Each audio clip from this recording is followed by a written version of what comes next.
I had issues. What do you want me to tell you? That's what happens when you have an old computer. My computer's about as old as I am. I had to get a new one. You got it. We got Yeah. yes. You should be on. Hey, if you're in the chat room, give us a holler so I know you're there. I can't see who's there. So We got Bounce. We got Ian, Carson Monroe, the GBs. Who else we got? Shaved Ewok, Oh, Jim RKY. give me 1 second. I'm just about ready to go here. We got Guam on the line. Robert MacRitchie from Guam. We got Guam. Guam. All right, we got Facebook going too. So let's see if we can get that chat going. We got Wheels Oh, AZ. And we have Periscope live too. Woohoo. That. How do you know that, Jesse? Because in the chat you can see somebody said hi from Thailand on Periscope. Oh, hello from Thailand. Awesome. Hi, Thailand.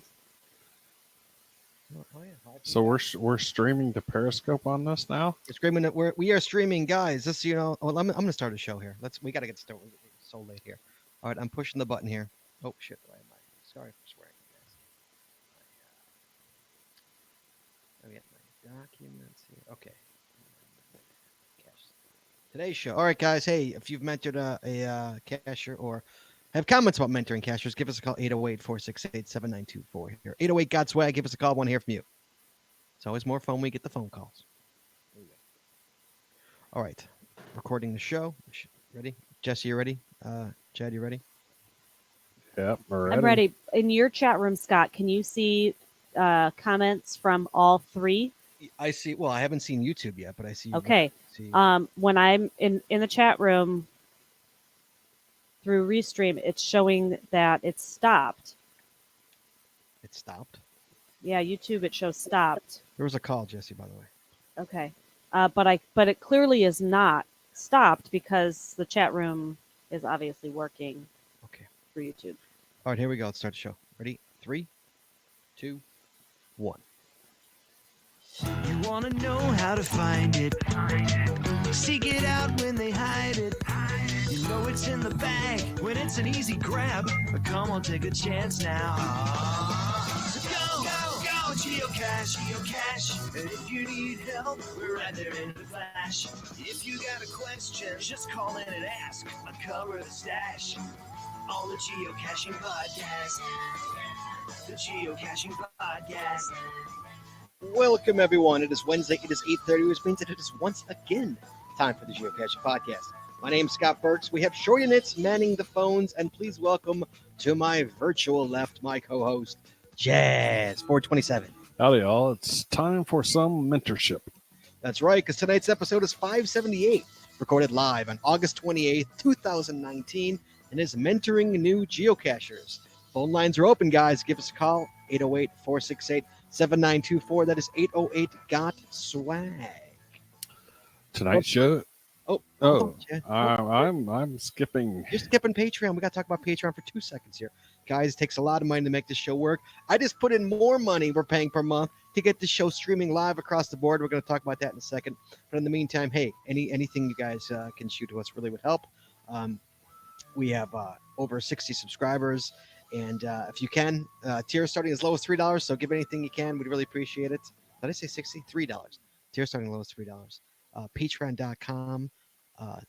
That's patreon.com/The Geocaching Podcast. That is patreon.com/The Geocaching Podcast. You had it right. You said we had over 60 subscribers. Oh, okay. Starting at I didn't want it. I thought I said $60 tier. And I didn't want to say that. No, $3. No. Starting as low as $3. If you want to give us $60, that's fine. I'll take it. Yeah, absolutely. I'll love you for it. You'll be my favorite person here. Talk about Gold Star sponsor. That's Oh, yeah. super gold. Yeah. All right. Chad, come on. Sponsors here. Sponsors. Tonight's show is brought to you by Cachly. Cachly is an advanced geocaching app for iOS that features powerful online and offline features, including filter searches, offline maps, and offline saving of caches. Cachly has hundreds of advanced features that will make your geocaching experience just that much better. Get more information at cachly.com. That's CACHLY.com. Today we are sponsored by Logwork. Logwork are the creators of the fantastic logbook, made with genuine write-in-the-rain paper. The logbook is designed for the micro-containers of the present and future, geared towards the hider who would rather go caching than do cache maintenance. Find them at logwork.com. That's LOGWERK.com. It's also brought to you by FTF Geocacher Magazine. FTF Geocacher is the magazine written by geocachers with 6 issues. Written for. I'm starting this over. Okay, go ahead. Take it. I left out the 4 geocachers and it just screwed me up. FTF Geocaching is the magazine for geocachers written by geocachers with 6 issues a year. FTF offers practical advice, hints and tips, cacher bios and milestones, geocaching events, trail tales, and all things geo-related. Find them at ftfgeocacher.com. And please cut out my screw up. I'm not going to. And by the Max Heads Body Company. Max Heads Body Company makes handmade bath and body products from all natural oils and butters. Items such as Poison Be Gone soap, itch spray, and 2-cent choices of bug spray are all great out for the outdoor enthusiasts. Yeah, I screwed up too, Chad. Like geocachers. At Max Heads Body, we have you covered from head to toe. Find them at maxheadsbody.com. That's MACSUDSBODY.com. And by Practical Geocaching. Practical Geocaching sells utility items for geocaching. Our items are made in the USA, and we always provide free shipping. Find them at practicalgeocaching.com. That's PRACTICAL geocaching.com. We are also sponsored by paththags.com for all your swag and path tag needs. Visit the website to get creative help to trade or log tags. This isn't Flow yet. They're too new of a sponsor. And to purchase your own personalized path tags. With monthly specials and over 39,000 tags to collect, paththags.com is everything you need to start your path tag obsession. Visit them at paththags.com. That's PATHTAGS.com. You got only 3 more days to use that GCPC code there at paththags.com for August of 2019. 2019 to get an extra 12% bonus tags. Use the code GCPC to get those 12% bonus tags. Hey, Chad, guess what? New GCPC tags in the mail. I got the email today. Awesome. They're on their way, kid. So you'll have Cool. some for the mega coming up next week. And finally, all of our August shows are sponsored by Art Ed Crafted. Art Ed Crafted creates unique geocaching themed tees and custom designs for you and your group, with adult sizes ranging from small to 5XL. If you have an idea for a shirt, design and cannot find it, for a shirt design and cannot find it, like you said, this is too new for me, so it's not flowing. Then you've come to the right place. Please give us the opportunity to show you how we can enhance your geocaching experience with your own custom design. Visit them at artedcrafted.com. That's ARTEDCRAFTED.com. And for the month of August, you can get your geocaching name added to any shirt we have for free by using the coupon code GCPC at the checkout. That's a $5 savings. That is I did it. You did it. And did you get the $5 savings? Oh, yeah. Sweet. All right. And you can find links to all our sponsors in our show notes. Oh, Chad, what a crazy night. Sorry, guys. We were having issues before, and so I mistakenly decided to restart my computer. My computer, guys, is a mid-2010 27-inch iMac. Now, yes, it is a workhorse. It is loaded with RAM. It is loaded with a hard drive. It is a beast, but it is still 10 years old, and it's just about time for me to get a new computer, Chad. I think it's about time. This thing has been running this show. It ran the Chicago Geocacher Podcast. It hasn't let me down, but I think it's starting to show its wear. It took me like 10 minutes to restart my computer. I never restarted, so it took a long time. So sorry about that, guys. But one of the big news here is that we actually are streaming here.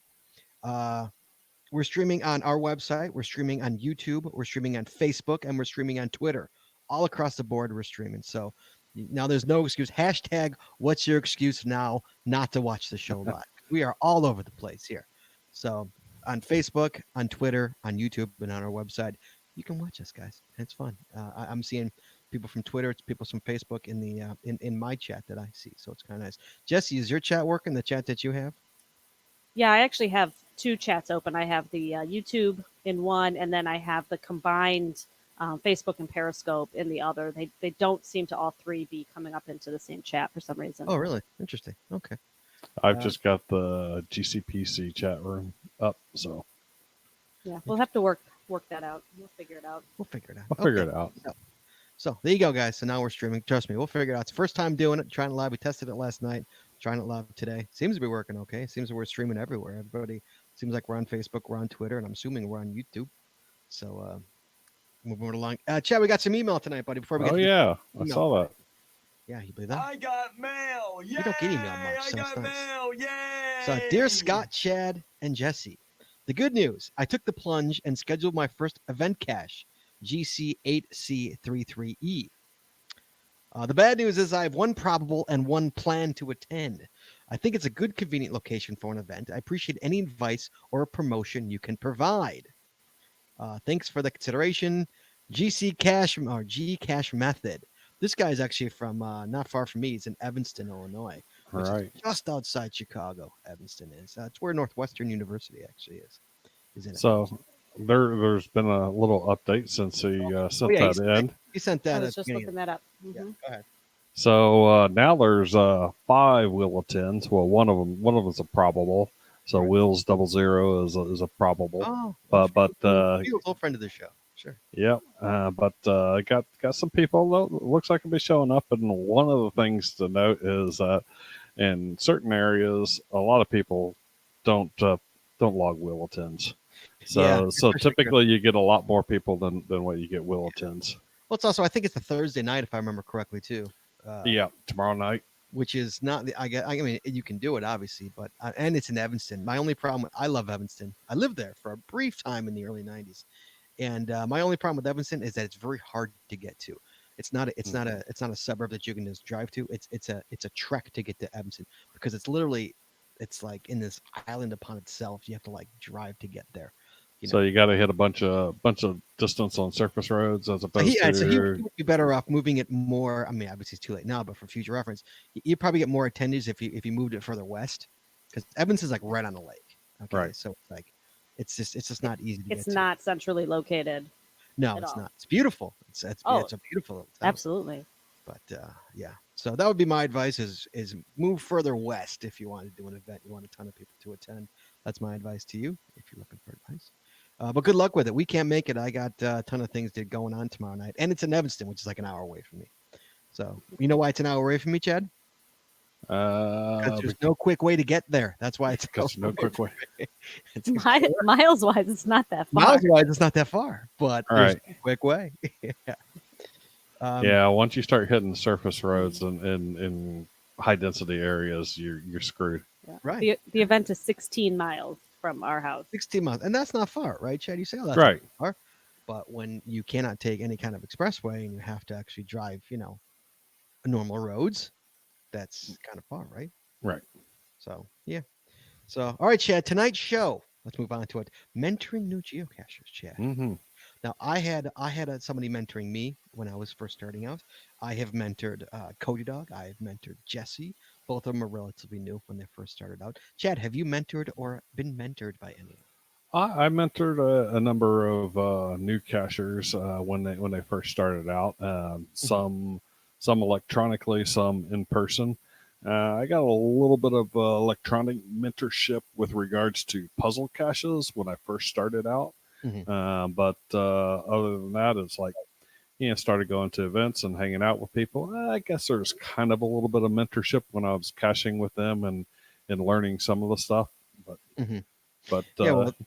there's different ways to be a mentor, Chad. Right. You can, to a newbie you meet on the trail, you meet them at an event, whether it's a work buddy or a buddy or a family member. Mhm. There's also being a scoutmaster for the Boy Scouts. Getting Oh yeah.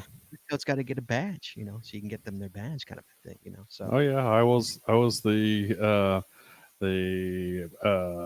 for my son's troop was the what do you call it? The individual that basically goes through and approves them whether they did the work to earn the badge or not. I- The I'm a Jew. Jews there's are a boys. there's a term for that. Okay. Well, you think about it, Chad. Meantime, I'm going to take a call here because we have got Acme Wildcachers. Hello, sir. How are you? Hey, doing great, guys. Good. What's up, man? What can we do for you? Have you mentored a cacher? So when I started caching, I was pretty much doing this solo. I didn't really have anybody to mentor me, and there was definitely things that I wished somebody could have kind of shared with me and brought me up to speed on the quote unquote right way to do things. Sure. So I try to return the favor and mentor others, but I haven't really had a lot of in-person mentoring. It's mostly been electronic, like Chad was talking about. So as I encounter cachers that are obviously new, I try to write things in my logs that might help them, or, if they have one of my trackables and they've been holding it for a while, I might reach out and let them know it's common courtesy to get those moving within a few weeks, stuff like that. But the story I wanted to share is kind of one of best attempts ignored, I guess. So I actually found a cache today, and I found it specifically because I expected to be gone within a few months. And it's not the first time that this CO has done this. So a new player about 2 years ago put out 2 caches within a couple weeks that were just not good hides. They were bad cords. They were mason jars, which is not a good container. They were basically in the open, in the landscaping around park signs. And I happened to find one of the 2 within the first week. And people were kind of ragging on the cache saying, this is going to be gone. You're going to be able to see it from the street. Once all the foliage dies back, it's going to disappear. And I tried to take a different tactic in my log and said, I agree with these people, but here's what you should be thinking about. There are multiple places within, 100 feet that you could hide this with year-round cover. There are pine trees over there, for example. And, this container is likely to get brittle. It could break. It could be a safety problem for a cache that's otherwise good for kids. Think about a different type of container. And I even followed up with the person afterward and was like, I want to make sure I didn't come across wrong. I genuinely want to be helpful. And she said, oh, no, I appreciate it. This is my first cache. I didn't really know what I was doing. Thanks for the advice. But she didn't change anything. And the cache disappeared in late October, early November. And then it ended up getting archived by the reviewer when she didn't do any maintenance. Sure. Fast forward about 2 years. Here's a new cache, new name, exact same location. It's the same container, except this time it's coated in colorful duct tape, which is going to make it stick out like a sore thumb. And so I haven't written my log yet, but I'm trying to decide, do I make another attempt here or do I just let it go? You did make an attempt. You did make an attempt. But it's a new cacher, right? So if it's a new cacher, then I would make an attempt. So if it's the same with cacher, I wouldn't bother. But a new cacher, I definitely make the attempt. And sounds like you're doing the right, doing it the right way by being gentle with the cacher as opposed to saying you're an idiot, get out of here. You don't want to offend them. And I've done it a number of times where I said, hey, so I see that you're a new cacher and this is your first hide. Here's some friendly advice because this container is basically not gonna last through the winter or something like that. Mm-hmm. Okay. Yep. Yeah, I probably will make a second attempt and make some similar suggestions. Maybe elaborate a little more. Maybe send a private message in addition to a couple comments in the log.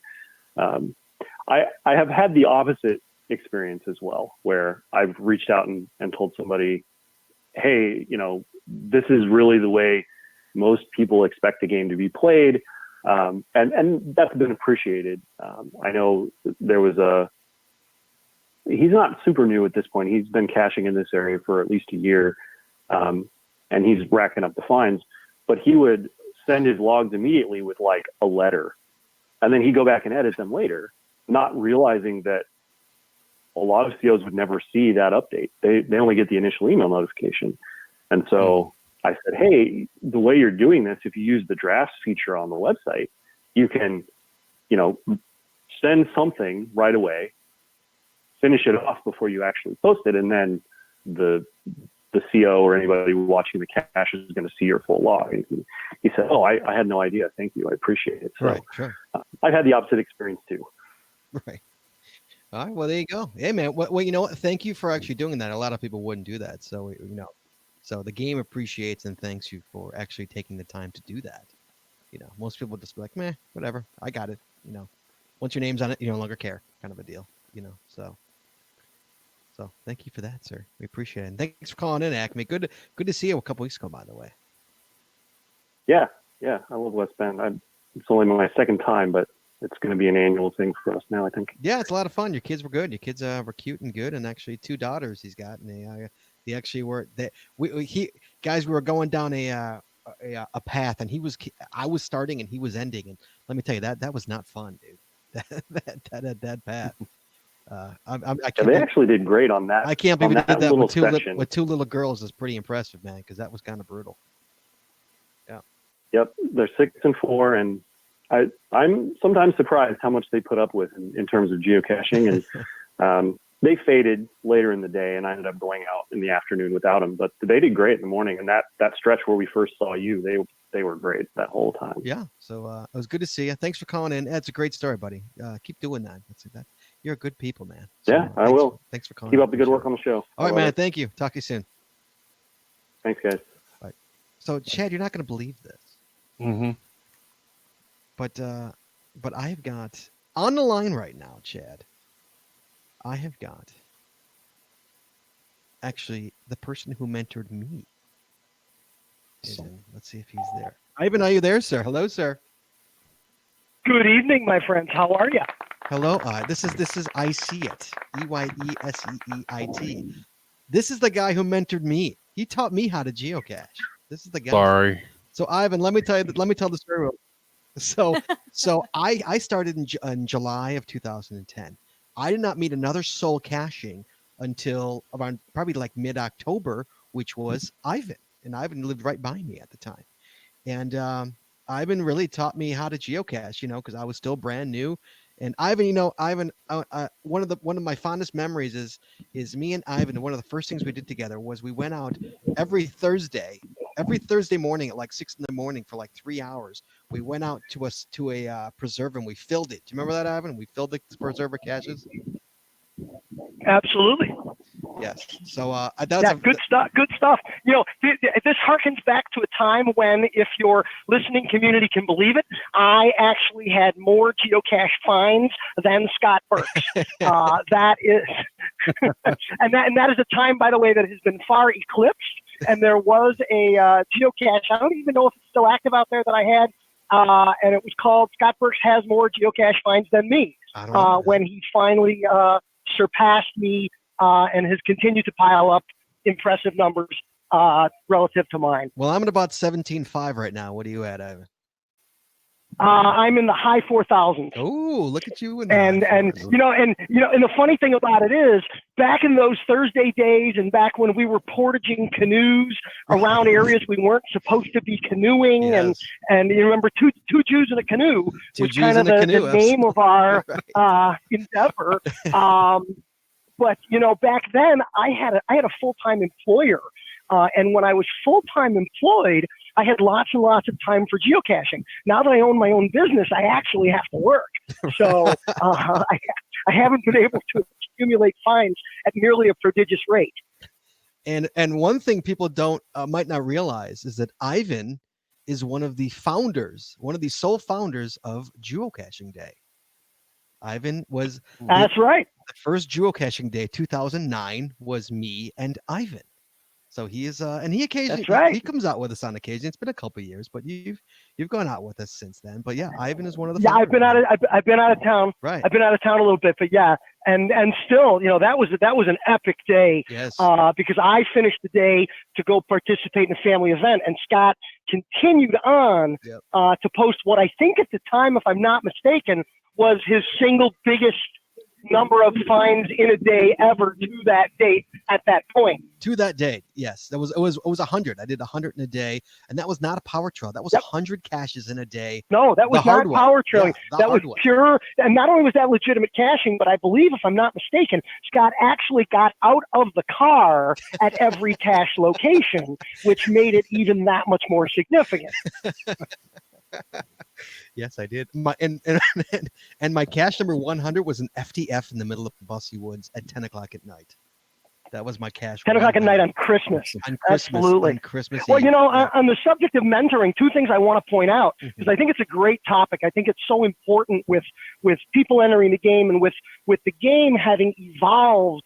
You know, I've been caching probably about a year before you and I connected, and the game has dramatically evolved in that time with so many changes and things like that. The Jar Jar series that I posted that runs along the Des Plaines River Trail, starting with number 1 up near Route 60 in Vernon Hills and finishing just south of Lake Cook Road in what is technically about, I would say, Wheeling. Right.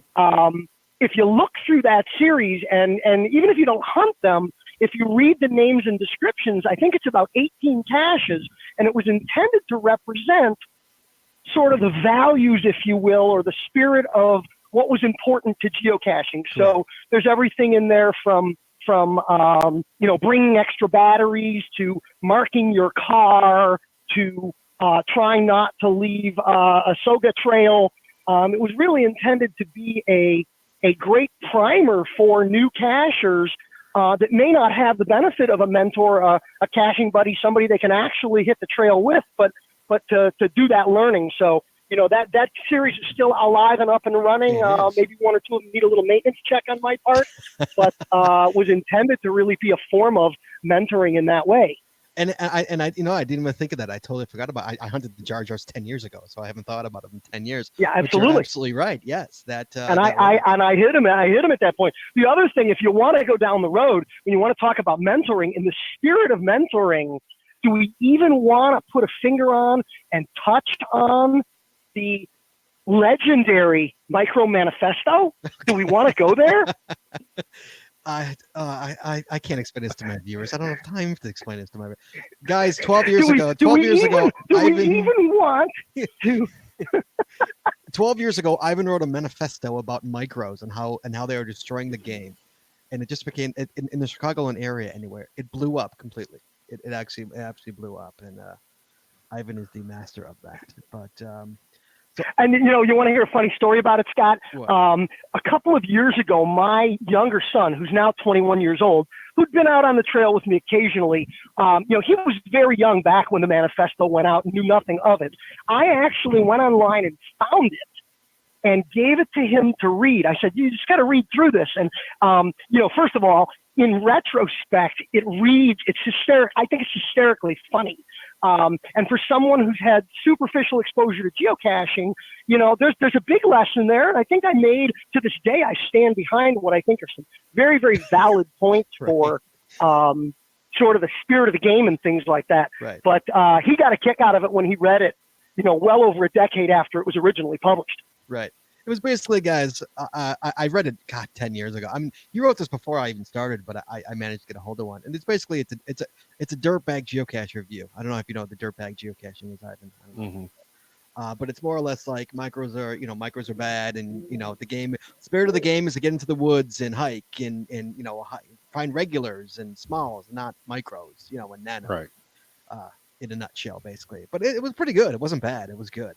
Well, and in the spirit of abject, absolutely not political correctness, if you remember, I also had a paragraph or two in there because at the time there were several people in the Chicago metropolitan area who had what we'll call a variety of disabilities, whether physical disabilities or mental disabilities. And there were a couple of people that got outspoken about the idea that puzzle caches were discriminatory against people who were mentally disabled if they couldn't solve the puzzles, and that wasn't fair, which I thought was just this most insane kind of comment. And then we got into this whole discussion of if a cache is greater than a level 1 terrain and level 1 difficulty, it's not handicap friendly, and that's not fair to someone who might have a physical disability. And part of the manifesto really talked about the fact that, I'm sorry, if you're going to hide a 4.5, it's not meant for everybody. Right. This And isn't that Little League created- Baseball created where all kinds of insane commentary. Yes. this isn't modern Little League Baseball where you get a participation trophy, people. Right. Exactly. With the Yeah, safety safety see, base. now you're taking a page out of my playbook. Yeah. Absolutely. So one of the great things about like I say, like Ivan really showed me the ropes. I don't know if he even realized he was doing it, but like even when the first time I really went into the woods with any kind of regularity was with Ivan. You know, whether it be in a canoe or whether it be hiding caches. And Ivan really taught me how to find those deer trails. Ivan taught me, really what poison ivy looked like in many different forms. I don't even inadvertently. I don't know if you knew you were even doing it, but he really did show me all those. So Ivan's always got a special place in my heart for that. He'll always be my, I will always be his Padawan to his master, So Ivan, I appreciate that very much. And it's always, I haven't seen you in a while. Hey. So it's always good to hear from you, my friend. I appreciate you, brother. No, you know what? It's always, I keep tabs with you on social media, and I know you're out there and plugging away, and we continue to cross paths from time to time. It's all good. Absolutely. And Ivan gives great haircuts too. He's got a nice little haircut place not far from me. So occasionally I'll go get a haircut or take my kids go get a haircut to him. But you're never there. Every time I want a haircut, you're not always there. Are you out? Remember that part I told you? Remember that part I told you about owning a business and having to work? All right. You take care. The barber shop is fun to hang out, but it's a part-time side gig for entertainment purposes while I'm trying to, keep the lights on doing other stuff. Okay. And so how's your wife, by the way? Everybody is wonderful. Thank you for asking. All My right. older one's married. My younger one graduated college. Right. Everybody's good. All right. Give your wife my best, Wade. I will do. I see your boys are doing good. I keep tabs with all their sporting endeavors online, and you're a great champion dad, Yeah. supporter of all that activity. Thank you, sir. So you keep it up. All right. We'll talk soon, all right? We'll talk. Thanks for having me. All right. Have Thanks. a good night, guys. Thanks, Evan. Bye. So there you go. There is Awesome. the guy who mentored me right there. That is, I see it. Awesome. Kind of crazy, huh? He's still cashing, although we don't see each other much anymore because he's a vacation casher is what he became basically, or a travel. Right. Because when he started his own business, he travels constantly. So he sees amazing things. He'll like cash Australia, and he'll he travels all over the world. So he cashes out cool places. I admit, I do the vast majority of my caching during mega events and around that, or with friends and stuff. But Right. so getting back here, so if you decide or you see somebody or when you're meeting a new cashier, there's you want to be friendly, Chad. oh yeah, You always greet the new cashiers. You see in a friendly way, obviously. Always be friendly. Like these people, especially if you're on the trail. when you're telling them they're being an idiot, do it in a kind manner. Make sure you ask them if they have any questions or they need any help. Because remember these guys. It's so easy to forget that we were all Right. new ones and we all had a first time. And Yep. Make sure- When they're raving about an LPC, the first time they found an LPC, oh my God, it's the coolest. It's the coolest ever, right? it's like, don't roll your eyes. Yes. It's like, yeah, find some more of those. Pretty neat. Yeah, you find 1,000 more, and it'll be funny. Make sure make sure they let you know if you're talking over their head, and to stop you so you can explain. yeah. That's another one too. Like I forget, these people don't know what these terms mean, or so like LPC for example. Mm-hmm. Teach them it's not about the numbers; it's about the adventure. That's so important.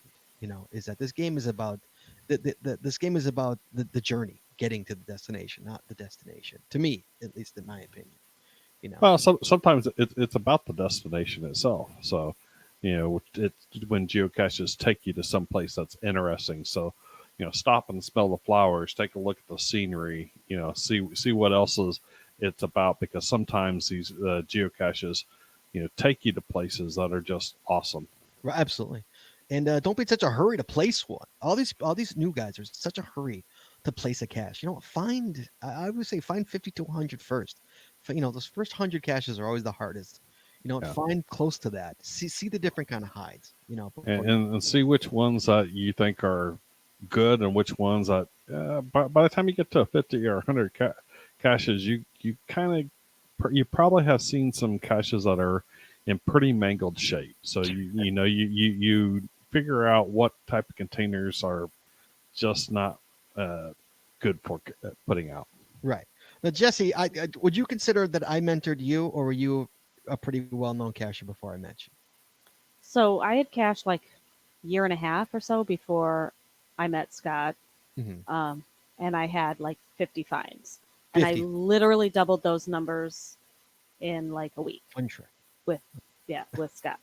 So, and yes, I mean, I definitely would say that you mentored me in a lot of ways. You know, there were some things that I did that were, you know, like now I would frown upon, and you kind of went, I'm not so sure that was okay. You know, maybe next time do it this way. You know, like seeing a cache up in the rafters of a pavilion, going, oh yeah, I saw it, I just couldn't reach it, and logging it as a find. You know, those kinds of things. Newbies don't know Right. that that's not okay, and I didn't know that. And Scott corrected me, and you know, I maybe have only done it once or twice since then. No, I'm just kidding.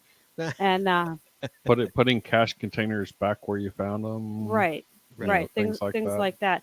But the one thing that Scott did do that I'm very grateful for is that he took me back to caches that he had previously found because they were so great, and he wanted to share that with me. Yeah, you know, I could name tons of them. The Soup Nazi, you know, I don't even know. I mean, there's so many that he's like, I've got to take you here. Oh, next time we're in that area, remind me, I have to take you to this cache, you know. And he'd already found them. He didn't have to do that, but he wanted me to experience that, and that was awesome. So Yeah. Yeah, well, yeah, there were some amazing caches. What was that one story you were telling me before about? What was it? The first time I taught you how to do a projection. Projection? right, a puzzle, yeah. So my first puzzle cache was actually a projection off of a benchmark. So it was like learning all over. I didn't know what I didn't know what a benchmark was. So I'm doing that, and then we're doing math using coordinates, which I didn't even really understand how the coordinates worked. And then we had to do a projection. So like he taught me all of this stuff in this one cache. So, and yeah, I mean, I still remember that, sitting on the sidewalk with his notebook, writing it all out. And he's telling me, okay, now add this to that, add this to that. Here you go. Cheer. Mind blown over a projection. Yeah. That's pretty cool. Well, one person I actually did mentor pretty much from the beginning was Cody Dog. Cody, hello, sir. Cody. Hello. Hello. How are you, sir? I'm doing well. How are you guys tonight? So I officially mentored you. You could say it. So was he a crappy mentor? Yeah. Was I a crappy mentor? Or was I good like Jesse said? Well, like, I guess you were the one who developed the act of Cody dogging it. Yeah. So it was more, I would definitely say you were a good mentor, because, like, if it wasn't for you, we wouldn't have that adjective. Yes. And why don't you explain to the listeners what Cody dogging it means for anybody who doesn't know? So the act of Cody dogging it is the person who sits shotgun, so not the driver, so the person who sits shotgun and passenger, and they're the person who jumps out and grabs the cache and gets back in. And they do it at a speedy, like, not like a race, but in a speedy manner. Right, correct. And for the record, if you need help, what do you do? If you need help, you just what? Flash your you flashlight. contact the driver. How do you contact the driver? Jesse knows. She's doing it. He doesn't remember. You gotta put me on the spot. Jeez. It's been so long since It's just we've gone out at night. You got to click the flashlight. Ah. Oh yeah, the flashlight. Yep. Oh, and if it's good, it's a thumbs up. And if it's a thumbs up flashlight, yes. Yeah, you have to do the flash. You have to do the flash. Right. Good boy. All right. Yeah, so, we would call that a runner. A runner. That's Cody runner. Dogger, man. Cody Dogger. Okay. It's Cody Dogging it. Yeah, it's Cody Dogging it. All right. So, You Aaron. guys it sounds like you guys were abusive to Cody Dog, No, I wasn't abusive to Aaron. making him be the runner. I mean, you used me for my height, so I did use him for his height. He's tall. He's really tall, and I'm not. No, that's viable because he's got that advantage. He But doesn't. that takes us to our first cache where I met my mentor. You met who? Oh, to you, My yes. mentors. That was Yes. you. Yeah, Right. we actually walked up to a cache together. Yes. Well, I know I walked up An to a cache FTF. and you walked up. Yeah, an FDF. Yes. And I used Aaron to climb the tree to go get the cache. It was up a tree. So Which I was hoping that like someone else would come and they would be the climber, but that didn't work for me. no, you got up there. You're like a champ. You did it. It's a good job. Well done. I think that for mentorship, I think that was the real drive that I got from you, was really kind of the, like chin up and just like more supportive, go do it, go get it kind Right. of situation. Yeah, and we did a bunch. I mean, we did plenty of woods. We did woods all the time. I mean, we did a lot of city. I remember we did a lot of city in the very beginning, teaching you the different heights in the city, and then we do Right. woods. Well, the red eye. Yeah, alone, the red eyes. Like Yeah. I had no idea. You have no Right. idea that they're everywhere. In Chicago, guys, you ever see if you're ever in the city of Chicago and you see a red newspaper box, open it up and look in the top rim. Odds are there's a cache there. Fun fact about Chicago. All right, Aaron, thank you so much, sir. I appreciate you calling in. Thank you. All right, you guys have a good night. We'll talk to you. Be good. Yep. Bye. So moving on, Chad. You want to teach them the basics, basically. The caches are hidden all over the world by fellow geocachers. Put together a hodgepodge of trinkets, a logbook, a pencil, everything that's inside of it. It's hopefully in a weatherproof box hidden under a rock or behind a tree. Or maybe even more urban location. You tell them caches come in all shapes and sizes, from a pill bottle to an ammo can. Make sure they know the different sizes and what they do. Geographical coordinates of these containers are posted on one of the several websites geocachers can follow. You teach them all about, if you can, you teach them more about that. About the rating system, very important too. About DTs, a lot of people. I didn't even follow DTs until Ivan taught me about DTs. Strangely enough, I didn't even okay, or even not what's the word I'm looking for, the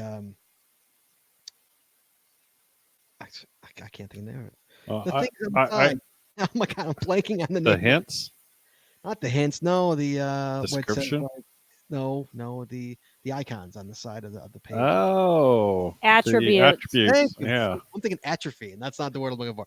The attributes. Thank you, Jess. Yeah, I never even knew what the attributes were, let alone use them, until Ivan showed me what they were. So and how they can literally help you. How they can actually help you. 99% of the time, I don't look at the attributes. Really? Oh my god. 9 out of 10 times, I don't look at the stars, the DT Wow. ratings.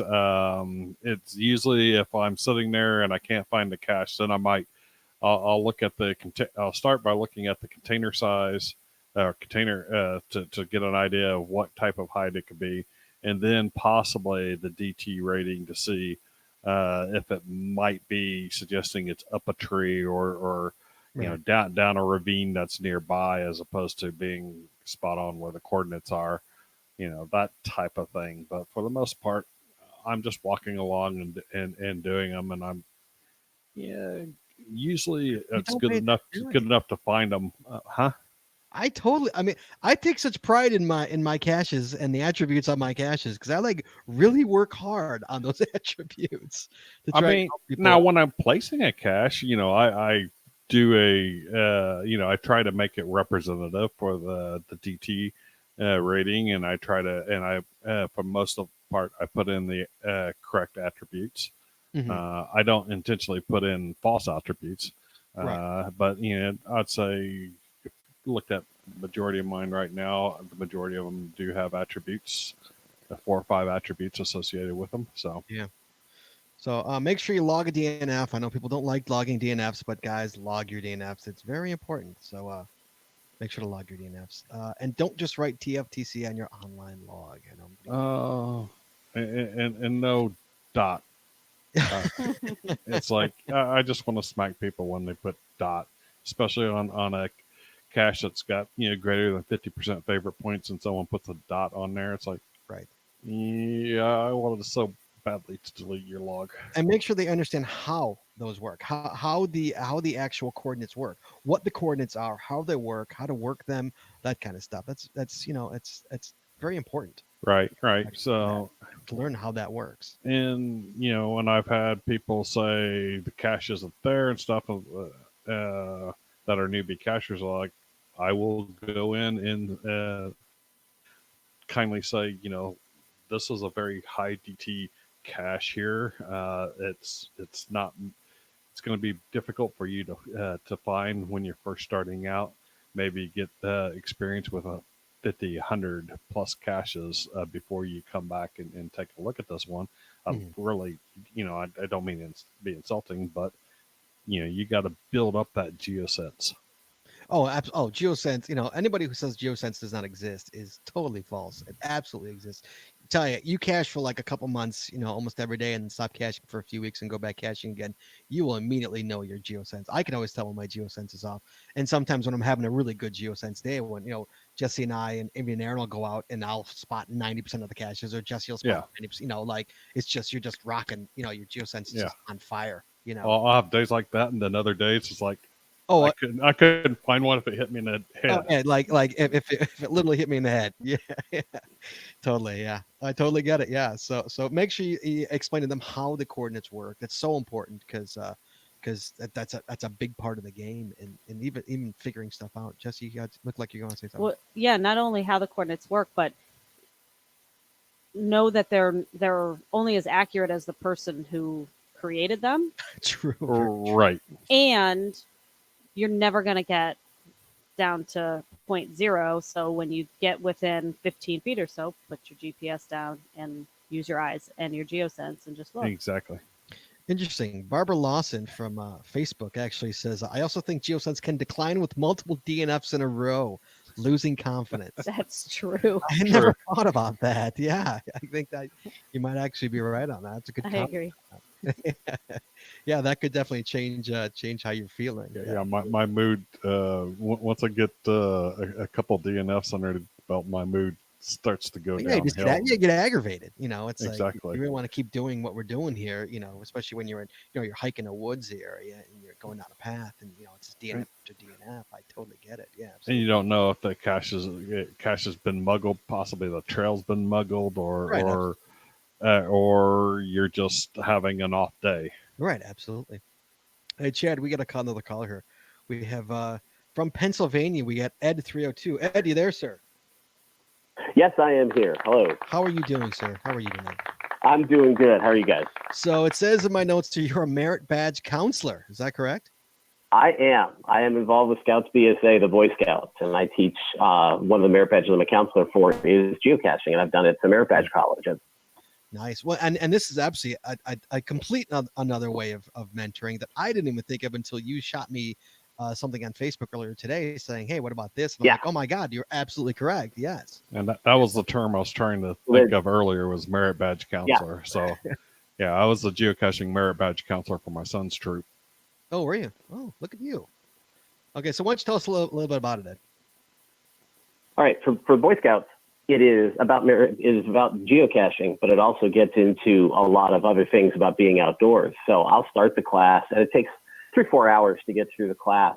And we'll start with the layout of a cache page and what the different things on the page mean and how caches are put together on the website. And we'll talk about some of that information, then talk about finding them on trackables.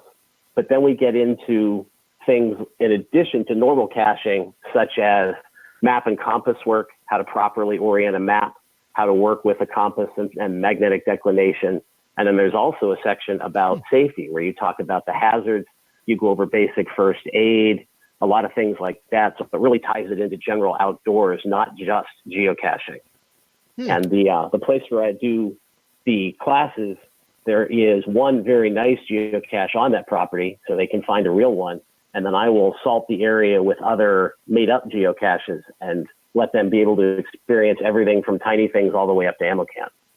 Oh, nice. That's interesting. Oh, so you show them the different kind of hides, correct? Yes. Oh, very nice. Yes. I like that. Very good. Yeah, so the Boy Scouts geocaching merit badge has a lot of orienteering based stuff in there. Yeah. So sometimes it's good to teach both of them at the same time. Is there an orienteering badge? Yes, there's an orienteering badge. Orienteering. I'm not saying it right. Orienteering. Orienteering. Orienteering. Yeah. Orienteering. Oh, I am doing it. All right. And how long have you been doing this for, Ed? I've been doing it a couple of years now. I've done the last 2 merit badge colleges and working with some guys in my son's troop. Mm-hmm. It's really good to take a couple of guys out and be able to show them. We've done a travel bug hotel that has a really cool field puzzle. And then you go and do a guardrail cache that is a pill bottle with damp paper inside. And they really get the picture about what the difference is and what they like and what they don't. And I hope that sticks with them as they get further into it and decide to hide their own. Well, I know I actually have a Cache to Eagle patch because I completed these 12 Cache to Eagle caches that year. Oh, great. This is 10 years ago. And I actually have the patch. It's on an old caching bag of mine. So I actually got the patch. It was a really nice patch. But yeah, I finished all 12. Yeah. I guess it was some kid doing it. It's maybe an Eagle Scout or something. I don't know who was doing it. A long time Yeah. ago. And one of the things you can do for one of the requirements is, if a Cache to Eagle series exists, is to visit at least 3 of them. Mm. We don't have one near us, so the guys will either release a travel bug and track it or do something like that. Mm-hmm. But I'm glad to see that. There's also a little pocket hanging patch you can get that I had used with my Weeblos and Arrow of Light guys when they had done geocaching elective at that point. Mm-hmm. So they can get a separate little thing when they're in Cub Scout. Yeah, I got the merit badge as well. I think it's got a logbook and I got one of those on my bag as well. Somebody, because I was I'm a big patch guy, and so my old caching bag, all geocaching patches on it. And somebody sent me because I was on the Chicago Geocaching Podcast, and somebody sent me a merit badge of the geocaching merit badge. So that's in my bag as well. That's a cute little patch. I like it. Yeah. I'm assuming it's the same one. I keep the pocket hanging tag on my uniform for events and things to hopefully nice. get people to come up and say, "What is that patch?" Is the excuse to talk about it. And I'm assuming you're a cacher as well. I do. I'm assuming you're a cacher as well. I'm assuming you cache as well. Yes, I am. Okay. Yes. And you cache in Pennsylvania, correct? Yes, Pennsylvania, Maryland area. Yeah. Oh, okay. Nice. Some in other places, but generally this area. Okay. Been doing it since 2013. Oh, wow. You've been there. Oh. You've been there a while. How many finds you got? A little over 600. Don't get out as much as I want to, but I tend to go to ones that are going to be fun to go get rather than just picking up lamppost hide. No problem. Yep. It's respectable. That's fine.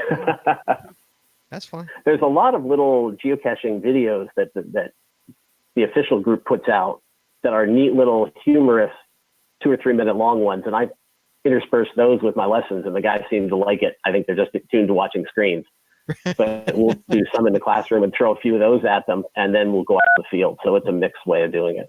That is a very smart way to do it. Yes, because trust me, they love the little screens. Yes, trust me. Oh, I pity that generation. I'm not going to go on that rant. Ed, thank you so much for calling, buddy. Appreciate it. Thank No you problem. For Thanks for having me on. Conversation. We'll talk to you Bye. soon. Thank you. So, Chad, Mm-hmm. you want to teach them the guidelines and the fundamentals. Like, you don't place caches on private land without permission. You don't pay national parks or wilderness areas. You do not cross private property without permission to reach a cache. Do not include offensive or inflammatory material in the cache. Maintain the tread softly and leave no trace philosophy. That's what you want to instill in them. I haven't instilled that in me very much. He was very good about that. You teach the game variations. There's so many variations of this game, which to me makes this game so fantastic. Is all the variations of this game, and yet trackables include travel bugs, which are you teach them what a travel bug is, that you can't keep that, and it has a goal to get from New York to New Zealand or wherever it needs to go. Trading swag. You teach them that some coordinates can be garnered only through solving ciphers or puzzles. So some don't even know what a puzzle cache is. How many times, and I've had a puzzle cache where somebody went to the original coordinates and said it's not there. Oh yeah, it's quite frequent with newbie cachers. And challenge caches. And challenge caches, yes. They never read the cache page. It's just another icon on there. So click on it and let's go. Yes. Teach them that some clues are encrypted. You can click on them to see the clue or make it more challenging by leaving them encrypted. At one time, caches could be virtual. They can't be virtual. Oh, I guess they could. Some still are. Yeah. But teach them what a virtual one is. Teach trackable etiquette. This is so important. Explain what trackables are. Explain the difference between the trackable and swag. There's a big difference between trackables and swag. You want to teach them the difference between trackables and a path tag. That a path tag you can keep, a coin you really should keep moving on. So that needs to be taught. Oh, this little stuff here. Teach forest safety and what to pack. Bring plenty of water. survival items like a real compass, for Christ's sake. Mhm. Oh my God, guys, it's like $5. Put a real compass in your caching bag. All that kind of stuff, survival stuff, matchsticks or something like that. And even experienced cachers might need some help out when they're going into areas where they haven't been before. So, for example, moving to California, I needed help identifying poison oak. Going to places in the Midwest with or the South with friends from California, help them out pointing out what poison ivy is. Sure, Because you just don't have it out here. Yeah, you don't know what it looks like. I couldn't tell you what poison. I would step right into poison oak. I have no idea what it looks like. Yep. Half the time I step into poison ivy, that's just like, that's poison ivy. I'm like, oh, really? It is? Yeah, I do that a lot too. So remember, there are no stupid questions, and newbies have tons of questions. They're mostly stupid, but they're tons of questions. So, what does TFTC mean? What is Jasmer? What are those question mark caches in the middle of the lake? That kind of stuff, like those kind of things that they Go don't take a canoe out to one. and then look. You got to remember that we all know that jargon like the back of our hands, but all this geo speak, as we like to call it, is overwhelming to a new cacher.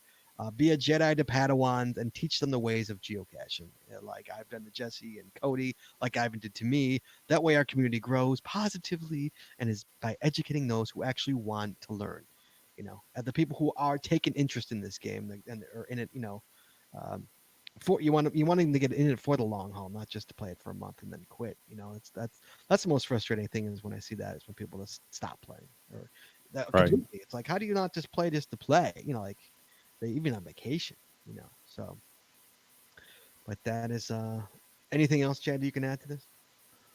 I think it pretty much covers everything. Jesse Brown? Yeah, I got one other thing in there. I saw Okay. a little while ago there was a discussion in the chat room about it, and I totally agree. Is that nowadays with the app, a lot of people think it's just a game on your phone. They don't realize that there's a website and there's so much more to it than just the app. Mhm. And so, if somebody's really new, they might not know that. So be sure to make sure, That's your website? Yes. yeah, that there's a website. Yeah. Yep. And you can do a lot more on the website.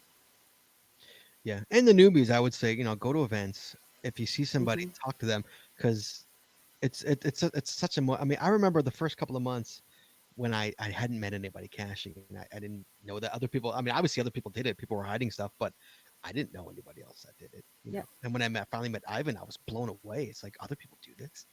Yeah. He's like, yeah, there's a lot of people that do this. Yeah. I mean, I tell the story about Scott. Scott was the only non-family member geocacher that I knew, and he took me to an event, and I was totally blown away. Like, wait, you know these other people? Like, I had no clue. Yeah. And don't be afraid to invite yourself along to a geo trip that's you hear about at an event, or ask people, hey, anyone going to be doing any caching? Oh, absolutely. Yeah. To hook up with, The tag. Ge- Yeah. geocachers like to cache with other geocachers. Yeah. Rarely would you get a no if you say, "Can I tag?" Yeah. Right. Usually people are like, absolutely, come on. We did that in what were we on West Bend? Oh yeah. We were in West Bend, and a guy was caching by himself. I can't remember his name. Do you remember his name? No. You No, know but we what's weren't in West Bend. We were out at Midwest Oh, Geocache, out in the wood, I'm sorry. the woods on the In the woods, fairgrounds. yeah, Midwest Geobash, and we were walking to a cache, and I noticed the guy was walking to a cache we just went to, and I lost my sunglasses. So I'm like, guys, I'm gonna go back to the other cache. I lost my sunglasses. Went back, found him, and this guy was there, and so I'm like, dude, you want to just come with us? Like, come with us. Like, we're all going for the same stuff. And he's like, yeah, that'd be great. And he did, and he hung out, and he found caches with us, and he hung out with us a good quarter of the day. So you know what? It's something simple like that. It's like, why cache alone when you get to cache with other people? And So it reduces the DNF counts. it really does. Yeah. With the more eyes, absolutely. The more eyes you got, the more they go away. So okay. Yeah. All right, yeah, that's about all we got tonight. Guys, thank you so much for watching, and the callers, thank you so much for calling in. It's great to hear from Ivan. Always good to hear from my old mentor. So, Chad, Mm-hmm. next week's show. We are out of August, Chad, into September. Woohoo. Fall is creeping in, Chad. Jesse, why are you shaking your head? Because I can't believe next week's September already. Fall's creeping in. Next week, since it's September, we're going to go September Cache or Coffee. an old smorgasbord of whatever we want to talk about. So guys, you got something you want to talk about? Give us a call next week, 808-468-7924, and we can talk about it. Chad, so I think it's a pretty successful stream here. We're streaming to Facebook, and we're streaming to Periscope, we're streaming to the website, and we're streaming to YouTube. Awesome. So Chad sounds thrilled. Yeah, those Periscope people. So guys, we love you. Give us some hearts. So guys, thank you so much for listening and for calling, and we appreciate it very much. And let's close the show here. Hold on.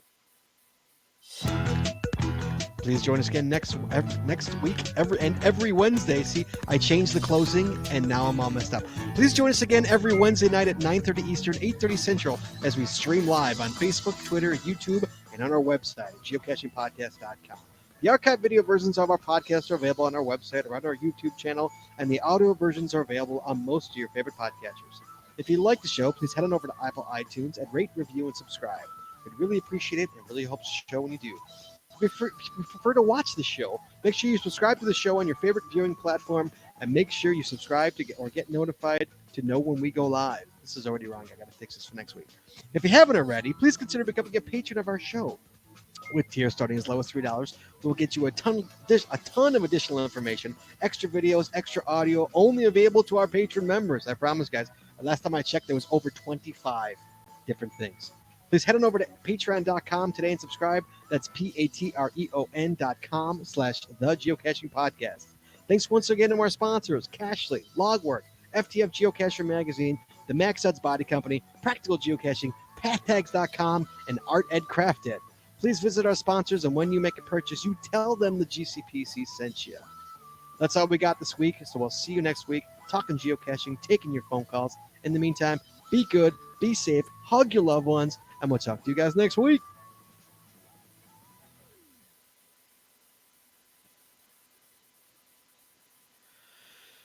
All right, we're clear of the audio. Yay.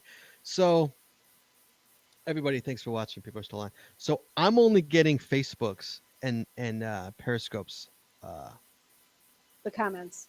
I'm not getting YouTube's comments in this. Right. And that's right. That's why I have the separate window open for the YouTube comments. Right. So I haven't seen YouTube at all. YouTube comments at all tonight. Yeah. But I've seen all of Facebook. Yeah. If you look down on the bottom of your chat, Scott, it shows 2 out of 3. At the bottom of my chat, it says 2 out of 3. Right. See, there's like a little streaming icon, and then it says 2 out of 3. What chat? You're talking about on the okay, yeah. Mm-hmm. That's weird. I wonder why it's not showing yeah, YouTube. I don't know. It shows YouTube has stopped, so we'll have to work that out. Okay, we'll figure it out. All right, guys. Thank you so much for watching. We'll talk to you guys next week. September Cash or Coffee. So hope to talk to you guys next week. Thanks so much.